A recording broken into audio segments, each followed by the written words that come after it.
Bonjour, alors moi je suis présidente de la compagnie Baggy Buy. Allô, je suis vice-président des finances, je m'appelle Adam. Ouais, notre sac, il s'appelle sac à cordon en français, cinch bag en anglais. C'est un sac à cordon multifonctionnel. Puis on a en fait plusieurs couleurs, plusieurs tailles, plusieurs modèles. Et aussi on va avoir des éditions limitées, par exemple genre pour l'équipe des Canadiens de Montréal, pour un pays, pour des événements.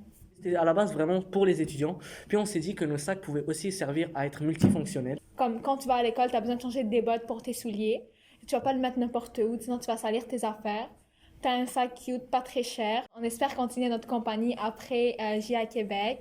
On le souhaite vraiment parce qu'on est vraiment impliqués puis on aime vraiment ça.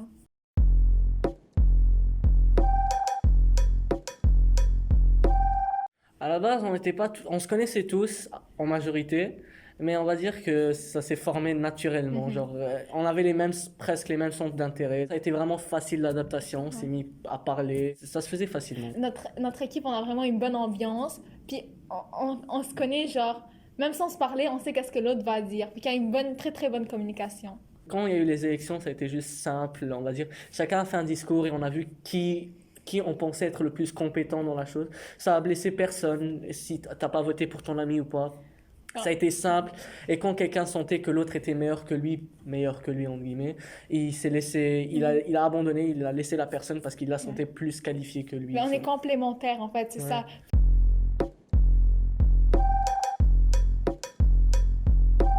On a fait un premier prototype, ça n'a pas très bien fonctionné, mais on apprend toujours de nos échecs, entre guillemets, parce que moi, je trouve pas que c'était un échec, je trouve que c'était juste pas une réussite. Parce que grâce à ça, oui, je dis bien grâce, parce que je pense qu'on a appris beaucoup de choses avec ça, comme comment coudre, avec qui, les personnes, les prix. On a amélioré notre Oui. prototype pour faire une autre chose. Puis je trouve notre idée actuellement est beaucoup mieux.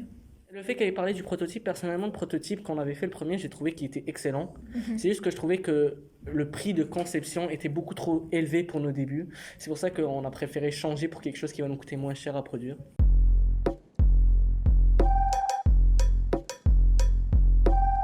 Une entreprise ouverte qui écoute les suggestions des gens et qui veut tout le temps s'améliorer, tout le temps aller vers l'avant et ne jamais laisser une distance avec sa clientèle. Vu que sans clientèle, sans nos clients, qu'est-ce qu'on serait? Ouais, c'est vrai. Et aussi, on a une idée, c'est pas encore confirmé, mais peut-être qu'une partie des profits va aller à des organismes. Comme ça, on va soutenir une cause. En tant que client, tu payes, oui, pour le produit, mais aussi tu soutiens une bonne cause. Alors, c'est une bonne chose.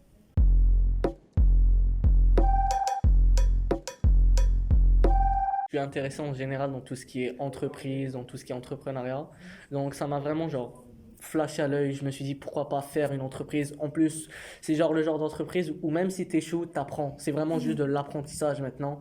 Donc autant essayer quelque chose et me dire que si ça marche, je vais être très content. Si ça tombe, j'aurais pas perdu mon temps. Ça sera vraiment du temps que j'aurais consacré à apprendre des Je choses. suis très d'accord. Oui, moi aussi, parce qu'on est en cours d'entrepreneuriat, nous deux. Le cours d'entrepreneuriat cette année m'a vraiment ouvert les yeux. Puis genre, j'adore ça. Et quand la madame a présenté, je me suis inscrite immédiatement. Genre, 5 minutes plus tard, je me suis inscrite parce que j'ai adoré. Et comme il a dit, c'est vrai, on peut pas faire faillite, vraiment. C'est vrai que c'est 300 $, mais ça va. On va pas faire faillite. Et si on va bien, ben on fait de l'argent, on est heureux, on apprend beaucoup aussi. Comment gérer les finances et tout. Parce qu'on doit remplir tous les documents. Fait que c'est vraiment une bonne expérience.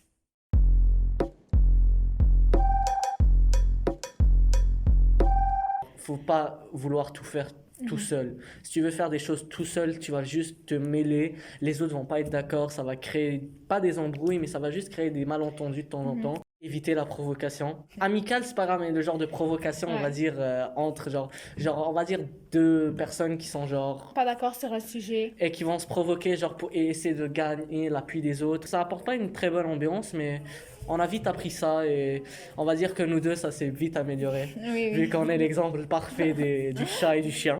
Grâce à ça, j'ai appris beaucoup la communication. La première rencontre, c'était vraiment la catastrophe. Tout le monde parlait en même temps, Mais là, si vous venez dans notre local, chacun lève la main, chacun a un droit de parole, on vote. C'est vraiment démocratique. Et ça va tellement fluidement. Mais même si on n'est pas d'accord sur des petites choses, c'est impossible que tu es toujours d'accord avec tout le monde. Mais c'est vraiment des petites choses, puis on réussit à trouver des ententes.